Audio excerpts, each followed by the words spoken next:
was looking forward to this. I haven't been looking forward to talking hoops for a minute, or I have, but not like today. Man, so it's post All-Star break. Teams are about to make this push in the final month before the playoffs. What you want to see, man? What you trying to see? What you want to see? What you hope not to see? Man, it's crazy. So the Lakers, everybody's been talking about this trade so much. Hold on, just go ahead and click this topic. Go ahead. The way that the Lakers have been taking off since this Luka trade, and they were playing really well before the trade happened, but they're now the number 2 seed in the West. They're the 2 seed? Yeah, dude. Yeah, they're number 2 seed in the West. I thought they were number 4. Damn. No, they're number 2. They're number 2. Damn. Okay. Yeah, they're the number 2 seed. I swear I thought they were 4. Okay. Dang. All right. Go ahead. My bad. I was shocked. Yeah, hey, let's go, LA. So their defense is crazy. What do you think makes this defense work? Because I know they won the game. Saturday was a big time defensive effort, but anything you seeing in particular? Is they're using their length. They don't have a lot of, so they're like, oh, they got to have big man. Yeah, I get it. You lose AD, but you have so many people that are like 6'7" to 6'9" with Vanderbilt and Rui, who's still hurt. Rui's still long and big. Before this season, I didn't know Vanderbilt was 6'8". I thought he was like 6'5". Nah, dude. Vanderbilt is a long wing defender. He can guard like 4 he can guard the point, right? Yeah, he guards 4 positions on the court. So you got these guys that you can't really worry about them switching. Everybody can switch and guard everybody. And so what coach has been doing out there has been, which I'm so surprised. Coach JJ. Man, Coach JJ has been, he was an offensive mind, but he's taken everybody and putting them in a position to switch and just be active. Their hands are active. Yeah, just getting the lanes, making it tough. Like Zubac was killing them, right? They were playing the Clippers the other night. I was watching the game. Zubac, he had like 27. All right, that's cool. He had 27, but nobody else could score. So yeah, they'll let the big men, they're gonna get off, they're gonna score, but they're not gonna dominate the game. So they're controlling every other aspect of the game. And that's how they're winning on defense. So yeah, when Jokic is dropping 30 or dropping 27, he averages 27. That's not even crazy. So they're beating him by stifling every other part of the game. And so, go ahead. So at this point, so it was never crazy to think that the Lakers would get to the Western Conference Finals. Now them getting to the NBA Finals is like that's really in the mix now. Well, somebody was saying, like, I was listening to somebody else today, and they made a good point. So the Lakers are one of the only teams in the NBA we have 2 players that can carry a full series. So like the Celtics, they have Jaylen Brown and Tatum. They can carry a complete series. Like if Tatum is off in the series, Jaylen Brown's got him. You know what I'm saying? And so those guys can carry the series. Now the Lakers actually have 2 players. If Luka isn't feeling it, but usually by playoff times he's feeling it. Like that's usually it. But he's got LeBron. So if Bron isn't feeling it, and he's got Luka, you have 2 guys that can actually carry your team throughout the entire playoffs. So that makes you like an actual threat. And then LeBron doesn't even have to be the primary ball handler. That's different. He hasn't been when Luka's been the primary ball handler. And so I think that's saving Bron's legs now. So he's not having to initiate the offense. So he's cutting and catching oops and stuff like that and shit like that. Yeah. And he's playing better defense. LeBron is playing better defense because He's not the person dribbling the ball down, initiating the offense, making sure everybody's in position. So now it's giving Bron more energy to play harder on defense. So yeah, man, that dude, Luka, man, he looks like he's fat and out of shape, bro. I don't know how you could ever win with him. Let's trade it, man. Let's trade this fool, man. Bro, what the hell? I'm telling you, bro, this is some conspiracy stuff, bro. I don't care what nobody say. I'm sold on my own conspiracy theory, bro. That is nuts. That is bonkers. What do you think? Go ahead. What's your conspiracy? Bro, I think the NBA did something or had some information on somebody within the Mavericks, and they're like, all right, ratings are down. This is that or whatever. We got to bring it up. Let's get Luka to the Lakers. I don't care how y'all got to make it happen. I don't care if the shit look like fake as hell or whatever. Make it happen. And I'm sold on my conspiracy theory, bro. To make the Lakers, to bring primetime back, put the Lakers in the mix. That I think that's happening. Because that shit is nonsense. Then I was, and then I think about it like every day. Or not every day, every other day. I was thinking today, I'm like, damn, bro. Imagine you a kid and you're a freaking Mavericks fan. Luka's your guy. You know what I'm saying? When I was a kid watching the Lakers, Kobe was my guy. I mean, you got the same thing with teams and their quarterbacks or any other player. But you trade Luka? Like, bro, what? It's still baffling. When you really assess it and repeat it, the shit is so baffling, bro. Who didn't want to get traded? Who was depressed for his first few games with the Lakers because he was heartbroken about getting traded. And I'll lean into like a lot of conspiracy stuff, man. But I think it's ego. I really think it's ego. So how your ego that damn big for Nico Harris? So do you know the story, the background story for Nico Harris? How this whole trade? You told me he worked with somebody. Was it Pelinka? So Nico Harris was an executive, or was a player rep for Nike. So he worked with Rob Pelinka when he was representing Kobe too. So they already had a personal relationship, and so he also worked with AD because AD is a Nike rep, and so he's in charge of all these player athletes that. And the liaison working with Nike. So Nike has all these players that are like considered hard working, all this stuff. And then so one of the things that Nico Harris was comparing Luka to was Kobe. It's like, man, like basically saying like Luka doesn't work hard, he's not gonna win because he doesn't have that mentality like Kobe has, and he knows like he has a relationship with AD going back forever. And so he's like, what's going to win us championships is going to be hard-nosed defense. And then he felt like watching the finals last year when Jaylen Brown gave Luka work. And he did because, honestly, Luka was tired from carrying them dudes like a lot of the playoffs. And Boston had a better team. They, hands down, had a better team. Right. Everybody knows that. They had like all-stars at 6 positions, 7 positions, really, if you think about Al Horford, who was once a time an all-star. Right. So you got all these players, right?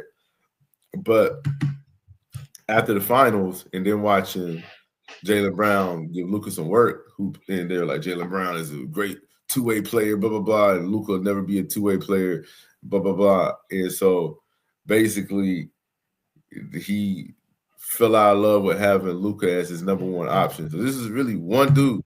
It's one guy that really wanted Luka out of there. And so he convinced a lot of players, or he convinced ownership that he wanted to make that trade. And I want to trade for Anthony Davis, who's a great two-way player who can affect the game both ways. There's nothing wrong with AD. I think AD is an awesome second option that you would have on a team. Great number 2 option. But a big man doesn't initiate offense, man. It's all in turn on having like a good point guard, and they're lucky to have Kyrie. But Kyrie has never been like a number one option that's won a championship on his own, and not like Kyrie's a Hall of Famer, great player, great guard. But he's a 1B. Yeah. You know? Yeah, and he's also in his 30s. Whether is he 30? He's 30, right? He's in his He's like 32 or 33. He's in his 30s. AD's 30. You traded a dude that was 25 years old, who hasn't even hit his prime yet, who averages 27 points for his career. 27 points. Like 27 points, 8 rebounds, 8 assists for his career. If Luka retired today, he would go to the Hall of Fame. At 25, it's insane. No, seriously, think about it. If, God forbid anything happened, he had to retire. If he retired today, Luka Doncic would be a first ballot Hall of Famer. That's insane. But you traded a 25-year-old first ballot Hall of Famer for somebody who's like, and you said because he was getting injured. You said he's injury prone. For the guy who misses so many games. Got his other street clothes. Street clothes.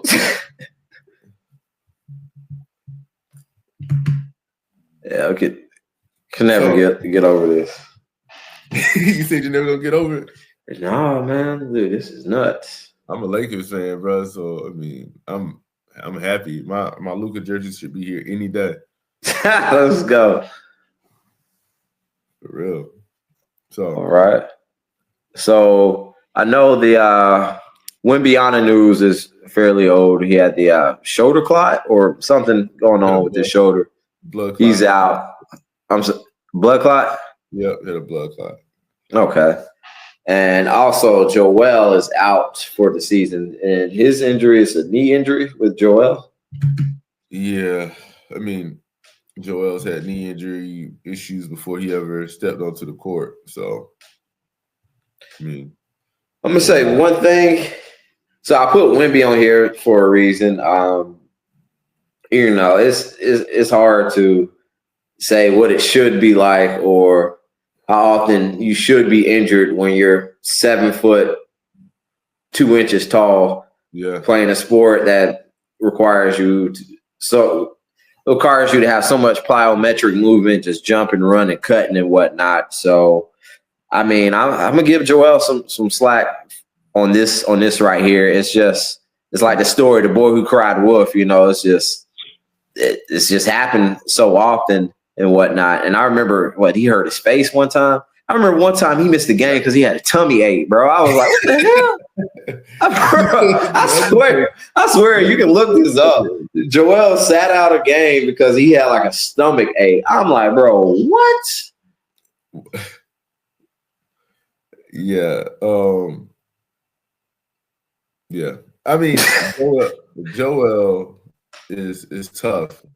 He's a big guy. He uses a lot of. He's just a big dude. It's not like he's big and athletic. It's not like, I don't know, man. I feel bad for him. I don't think he'll never have another MVP type season again. But it doesn't take away from the fact that he was a dominant player. Damn, you said it was. I don't think he'll be a dominant player. I think he'll be good. I think he'll be an all-star type player. But being all-star type and being dominant is completely different, you know? Mm. He's 30 now, right? And he's already had issues with his knee, yep. issues with his body. So he doesn't seem like he hasn't lost a lot of weight to like alleviate the issues on his joints, you know?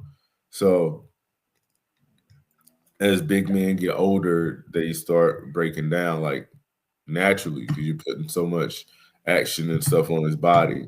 And yeah, remember Boogie just disappeared? Man, I watched an interview with Boogie the other day, man, and I felt bad for Boogie. Honestly, I don't feel bad for Boogie because Boogie seems happy.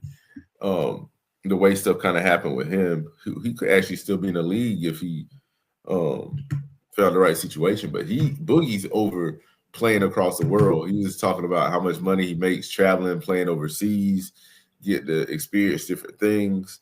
And so he was And that's actually good sometimes for these guys, man. Just going in the NBA and having these expectations, and then going to somewhere where you can be great and the game can still be competitive for you.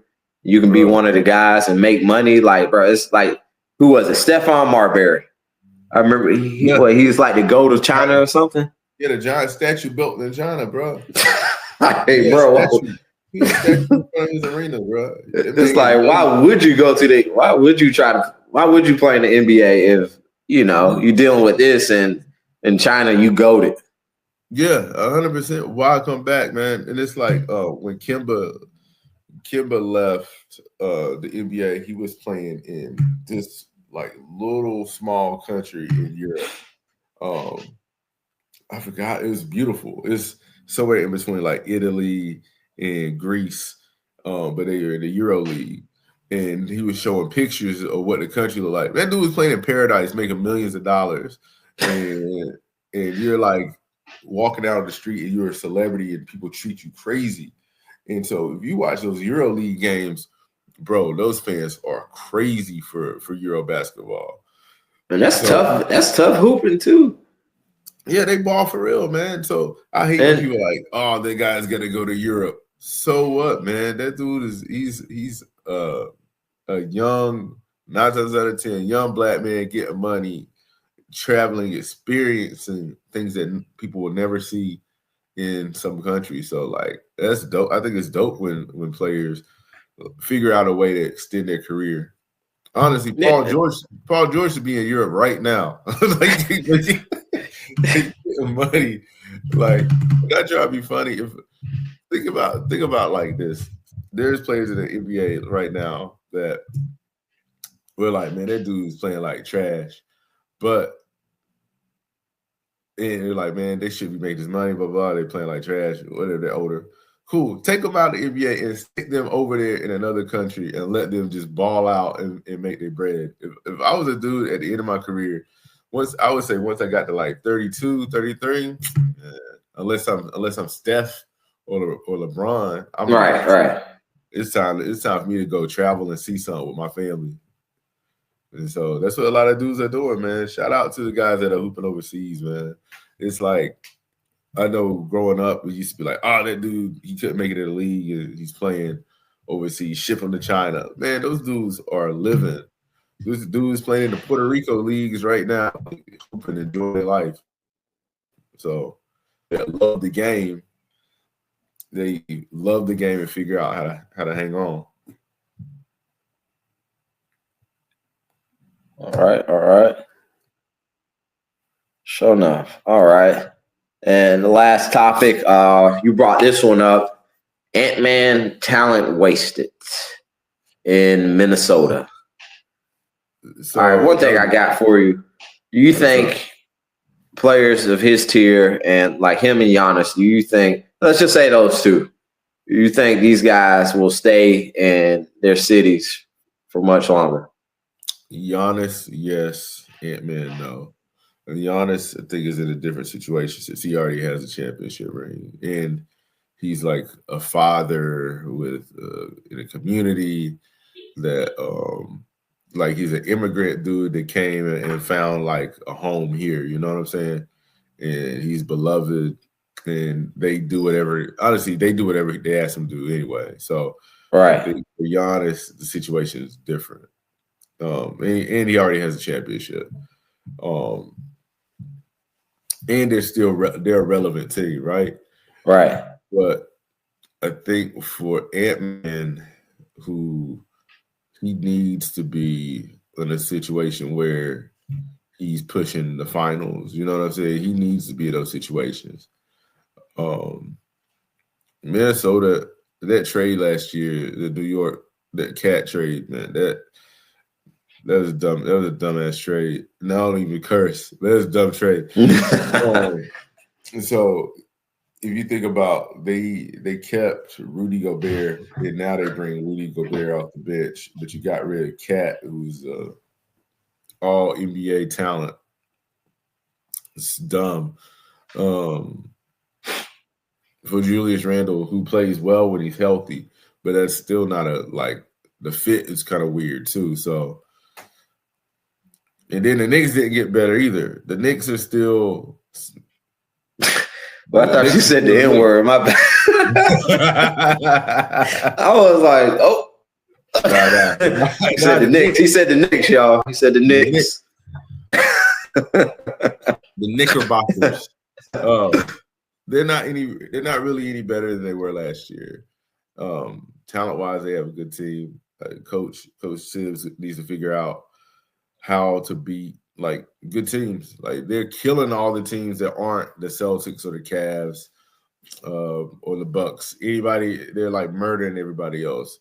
But like you can't beat the top teams. If you can't beat the Celtics, then why even bring on Cat? You know what I'm saying? You couldn't beat them last year. You're not gonna beat them this year.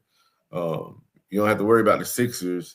So I guess they brought on Cat to beat Joel, but Joel's not playing right now. So it's like you did it for no reason. So, and then they gave up my boy, the Italian sniper, Divichenko, that's over in Minnesota. That they need shooting. The Knicks need shooting right now. And that was kind of a trade that kind of sucked for them because when you play teams like Boston, the only way to beat Boston is by having like really good shooting. The only way to beat Cleveland is to match their firepower because they have the best three-point shooting team in the league. So you gave up three-point shooting for a big man that nobody cares about. Nobody cares. Like it's no reason to have them. You know. Nobody's scared of Cat. Nobody's scared of Cat. They like, oh, he gonna shoot a three. Okay. They like, oh, big man gonna shoot a three. Oh, okay. I think they're more worried than Bam than Cat. You know, Bam at least sound intimidating. But nobody's really worried about the Knicks. I don't know. They're in a weird spot. And then for Ant-Man, I hope he can turn it on. Like last night, he gets up for big games. I hope the rest of the team can get around him. They can figure out how to put them in good position to succeed. Because I don't want it to be 2 years from now. We're like, bro, we got to get Ant-Man off the Timberwolves so we can hoop and win the title. But he seems to love the city. I don't know. We'll see. All right. Sweet. Good words. All right, guys, that wraps it up for this segment of We the Champs. We appreciate you tuning in. We appreciate you coming on. And guys, the heat's not going to stop. We're going to have NBA talk, NFL talk. I'm even bringing some Formula One talk on the show. You in the Formula One? Man, I got my people are in the Formula One. My boy Jared that you met is in the Formula One. Okay. I love Formula One.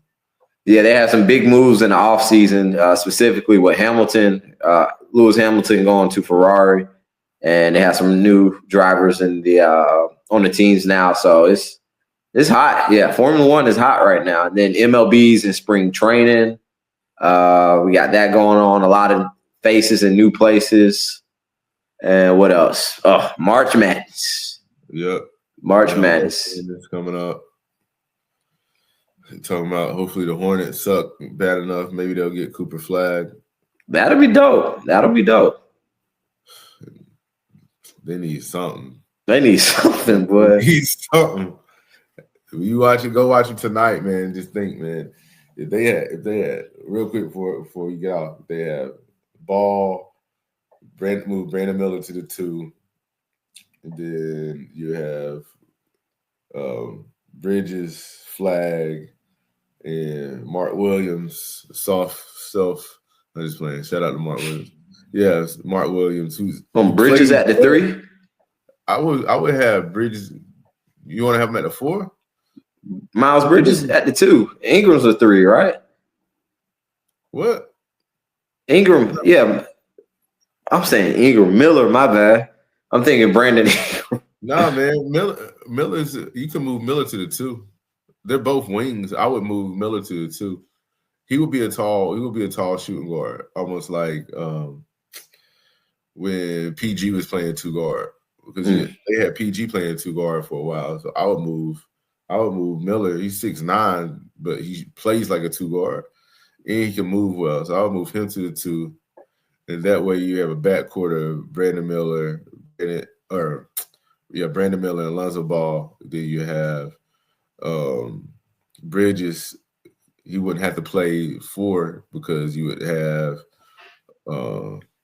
your boy Cooper Flag play the 4. Those guys could switch back and forth. So that's all right. We'll see. No, yeah, we were hoping for a good season from the Hornets, but now we're hoping they get the number 1 pick. But all right, guys, that's about it. We appreciate y'all tuning in. We the champs. We out. Peace.